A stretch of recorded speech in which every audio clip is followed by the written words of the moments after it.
ಸುಳ್ಯ ತಾಲೂಕು ದೇವಚಳ್ಳ ಗ್ರಾಮದ ಎಲಿಮೆಲೆ ಪರಿಸರದಲ್ಲಿ ಗ್ರಾಮೀಣ ಭಾಗದಲ್ಲಿ ಸಾಮಾಜಿಕ ಕೆಲಸಗಳನ್ನು ಮಾಡುವ ಜೊತೆಗೆ ಒಂದು ಶಾಲೆಯನ್ನು ಪ್ರಾರಂಭ ಮಾಡಿದೆ. ಜ್ಞಾನದೀಪ ವಿಶ್ವಸ್ತ ಸಂಸ್ಥೆ ಅಡಿಯಲ್ಲಿ ಒಂದು ಶಾಲೆಯನ್ನು ಪ್ರಾರಂಭ ಮಾಡಿ ಸಾಕಷ್ಟು ಗ್ರಾಮೀಣ ಭಾಗದ ವಿದ್ಯಾರ್ಥಿಗಳಿಗೆ ವಿದ್ಯಾಭ್ಯಾಸವನ್ನು ಕೊಡಬೇಕು ಮತ್ತು ನಮ್ಮ ಭಾರತದ ಸಂಸ್ಕೃತಿ ಮತ್ತು ವಿಚಾರಧಾರೆಗಳನ್ನು ವಿದ್ಯಾರ್ಥಿಗಳಿಗೆ ನೀಡಬೇಕೆಂಬ ದೃಷ್ಟಿಯಿಂದ ಒಂದು ಶಾಲೆಯನ್ನು ಪ್ರಾರಂಭ ಮಾಡಿದ್ದೇವೆ.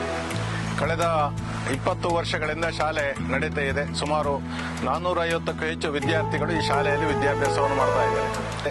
ಇವತ್ತು ಗ್ರಾಮೀಣ ಭಾಗದಲ್ಲಿ ಬಹಳ ದೊಡ್ಡ ಶುಲ್ಕವನ್ನು ನಮಗೆ ತೆಗೆದುಕೊಳ್ಳಿಕ್ಕೆ ಆಗದಿದ್ರು ಕನಿಷ್ಠ ಶುಲ್ಕದಲ್ಲಿ ಶಾಲೆಯ ಜನರಿಗೆ ಒಳ್ಳೆಯ ಶಿಕ್ಷಣ, ಒಳ್ಳೆಯ ಸಂಸ್ಕೃತಿ, ಭಾರತೀಯ ಸಂಸ್ಕೃತಿಯನ್ನು ಒದಗಿಸುವಂತಹ ಶಿಕ್ಷಣವನ್ನು ಕೊಡಲಿಕ್ಕೆ ಇವತ್ತು ಕರ್ನಾಟಕ ಬ್ಯಾಂಕಿನಿಂದ ಒಂದು ವಾಹನವನ್ನು ಕೊಟ್ಟ ಕಾರಣ ಗ್ರಾಮೀಣ ಭಾಗದ ವಿದ್ಯಾರ್ಥಿಗಳಿಗೆ ಬಹಳ ಅನುಕೂಲವಾಗ್ತದೆ.